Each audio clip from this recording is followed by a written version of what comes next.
Mesdames et messieurs, bonsoir. Très heureuse de vous retrouver pour ce nouveau numéro de votre magazine l'IPS Ségrae, pour vous, avec vous.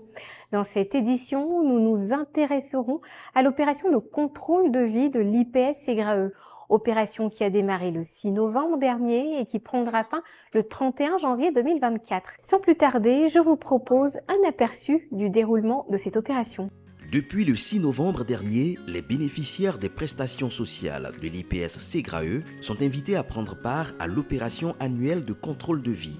Ils sont donc nombreux depuis cette date à se rendre dans les agences et représentations de l'IPS Ségrae ainsi que dans les points de contrôle ouverts spécialement à cet effet afin de s'acquitter de ce devoir. L'opération se déroule très bien, il n'y a pas de pression, c'est rapide. J'ai été très bien reçu et je pars satisfait. Le personnel est accueillant et les choses se sont vraiment passées rapidement. J'ai vu tout le monde partir en 20, 25 minutes, 30 minutes maximum, les gens sont partis. Malgré le nombre élevé, les jeunes dames, les messieurs qui sont là sont vraiment très bienveillants, ils sont gentils, ils sont disponibles. Pour en savoir davantage sur l'opération de contrôle de vie, je reçois pour vous M. Joël Conedo, directeur des prestations à l'IPS Ségrae. Monsieur le directeur, bonsoir. Bonsoir Isabelle. Dites-nous, le contrôle de vie, qu'est-ce que c'est? Le contrôle de vie, c'est une opération qui consiste, une fois par an au niveau de l'IPS Ségrae, à convier l'ensemble des assurés sociaux qui sont bénéficiaires de pensions ou de rentes à se présenter devant les points d'accueil qui ont été définis par l'IPS Ségrae et fournir un certain nombre de pièces pour le maintien de leurs droits. Et quelle est son utilité? L'IPS Ségrae, dans le cadre de la gestion des régimes dont elle a la charge, est tenue de veiller au paiement du bon droit au bon bénéficiaire. L'un des moyens dont elle dispose pour s'assurer qu'elle ne sert pas des prestations indues, c'est l'opération de contrôle de vie. Et de façon concrète, où et comment se fait le contrôle de vie? Les assurés sont invités à se présenter au point d'accueil de l'IPS Ségrae munis d'un certain nombre de pièces.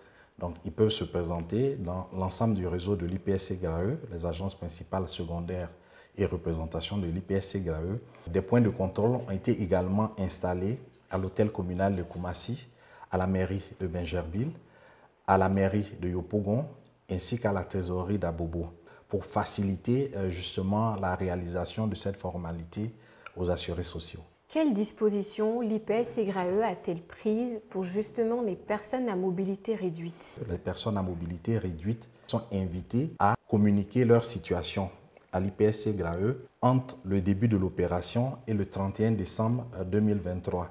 Des contrôles vont être effectués au domicile de ces assurés sociaux. Donc en pratique, pour ces assurés, ils n'auront pas à venir à l'IPS Ségrae, c'est l'IPS Ségrae qui se rendra vers eux. Qu'en est-il des bénéficiaires des prestations qui résident à l'étranger? Comment est-ce qu'ils peuvent y prendre part? Pour tenir compte de l'éloignement de ces assurés sociaux qui résident à l'étranger, il leur est donné la faculté de fournir leurs pièces de maintien de droit par mail à l'adresse électronique info@segrae.ci. Est-ce que vous avez un conseil à donner à tous ces bénéficiaires des prestations de l'IPS Ségrae, surtout dans le cadre de cette opération de contrôle de vie? Alors, je voudrais vraiment inviter tous les assurés sociaux à souscrire à cette opération-là entre le 6 novembre 2023 et le 31 janvier 2024 parce que pour compter de fin février 2024, les assurés sociaux qui n'ont pas souscrit à la formalité de contrôle verront leurs prestations suspendues. Un autre conseil que je voudrais donner donc, aux assurés sociaux concernés, c'est de s'assurer que les pièces qu'ils apportent respectent les exigences qui ont été définies.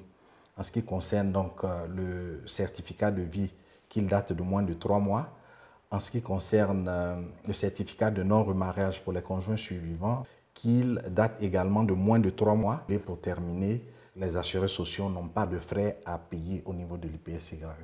Chers téléspectateurs, nous espérons vous avoir été utiles. Rejoignez-nous sur nos pages Facebook et LinkedIn ou contactez notre call center et notre adresse info@segrae.ci pour toute question ou préoccupation. Merci de nous avoir suivis. Je vous dis à bientôt et d'ici là, prenez grand soin de vous. Bonsoir.